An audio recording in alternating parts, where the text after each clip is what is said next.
내란 특검이 재구속된 윤 전 대통령에게 다음 주 월요일로 다시 소환 일자를 통보했습니다. 윤 전 대통령 변호인단은 출석 여부를 두고 논의를 이어가고 있습니다.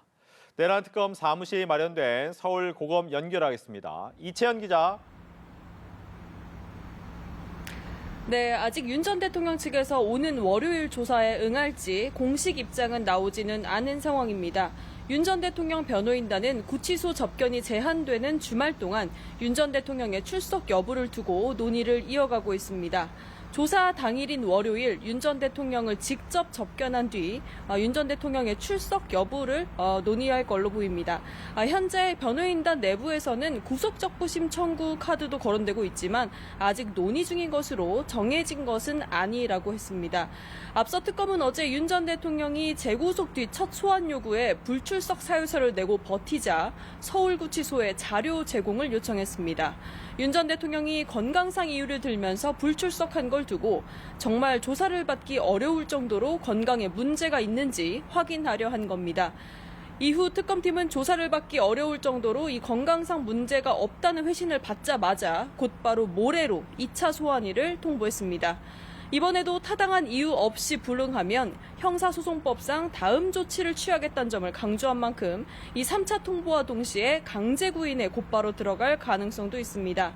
특검은 일단 주말 사이 영장에 적시된 혐의들을 보강 조사하기 위한 준비와 외환 혐의 조사도 어떻게 끌어갈지 논의할 걸로 보입니다.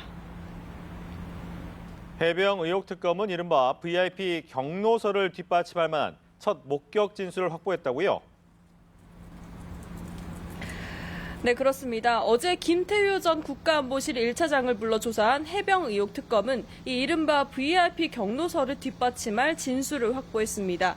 김 전 차장이 앞서 윤 전 대통령의 경로를 들은 적 없다고 주장해온 것과 달리 특검 조사에선 윤 전 대통령이 임기훈 전 국방비서관 보고를 받고 화를 냈다는 취지로 진술한 겁니다. 이 경로설 진원지로 지목된 당시 국가안보실 회의 참석자가 윤 전 대통령 경로를 인정한 첫 진술이 나온 건데 다만 김 전 차장은 목격한 것 외에 관여한 바 없다고 말한 걸로 전해졌습니다. 특검팀은 당시 회의에 참석했던 조태용 전 국정원장 등 핵심 관계자들을 추가 소환해 수사망을 좁혀나갈 걸로 보입니다.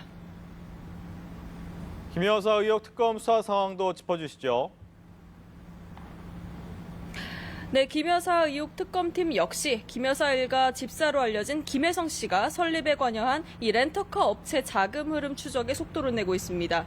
대기업 투자금 180억 가운데 일부는 김 씨 아내가 사내이사로 등재된 이 회사 지분 매입에 쓰였는데 실제 김 씨 소유 차명회사가 아닌지 의심하는 걸로 전해졌습니다.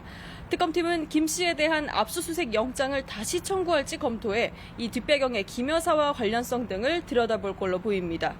또 삼부토건 주가 조작 의혹과 관련해서도 전현직 회장들을 집중 조사한 데 이어 주가 급등 계기가 됐던 우크라 포럼에 참여한 웰바이오텍 대표 구모 씨, 또 삼부토건 부회장 겸 웰바이오텍 회장인 이모 씨를 내일 소환 조사할 계획입니다. 지금까지 서울고검에서 전해드렸습니다.